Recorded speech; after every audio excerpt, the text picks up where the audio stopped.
मध्यरात्रीपासून पहिला मुसळधार पाऊस पडलेला पाहायला मिळत, त्याचा जो फटका जो आहे तो रेल्वे वाहतुकीवरती पडताना पाहायला मिळाला। जर पाहिलं मध्य रेल्वेची वाहतूक जी आहे पूर्णतः विस्कळीत झालेली पाहायला मिळते। त्याचबरोबर पहिला हर्बर मार्गावरील चुनाभट्टी जे रेल्वे स्थानकावरती रेल्वे रूळ जे आहे ते पावसाच्या पाण्यामुळे पाण्याखाली गेलेले पाहायला मिळाले। तर आता जर पाहिलं याच रेल्वे रुळावरती जर पंपाच्या साहाय्याने जे पाणी आहे ते पूर्णतः खाली करण्यात आलेलं आहे। जर पाहिलं तर हर्बर मार्गावरील जी रेल्वे जी आहे ती पूर्णपणे ठप्प झाली होती, पूर्णपणे आता पूर्ण ती सुरू झालेली पाहायला मिळत। जर पाहिलं ह्या दोन्ही मार्गावरील जे वाहतूक आहे जसं की पाहिलं छत्रपती शिवाजी महाराज टर्मिनस त्याचबरोबर पनवेल साईडला जी गाड्या ज्या आहेत दोन्ही साईडच्या गाड्या ज्या आहेत पुन्हा सुरू झाल्याचं पाहायला मिळत आहे। आणि रेल्वे रुळावरील जे पाणी आहे हे पूर्ण पाणी जे आहे ते पंपाच्या साहाय्याने पूर्णपणे खाली केल्याचं पूर्ण आपल्याला पाहायला मिळत आहे। जर पाहिलं तर तब्बल 5 तासानंतर ही जी रेल्वे आहे ती सुरू झालेली आहे, त्यामुळे या ठिकाणी बसलेले प्रवासी यांना काहीसा जो आहे तो आता दिलासा मिळालेला आहे।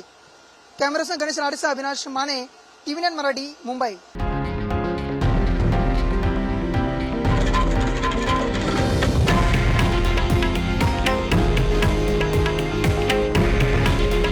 हे आहे देशातील नंबर 1 न्यूज नेटवर्क आणि आपण पाहत आहात TV9 मराठी। काळजी तुमची, हित महाराष्ट्राचं।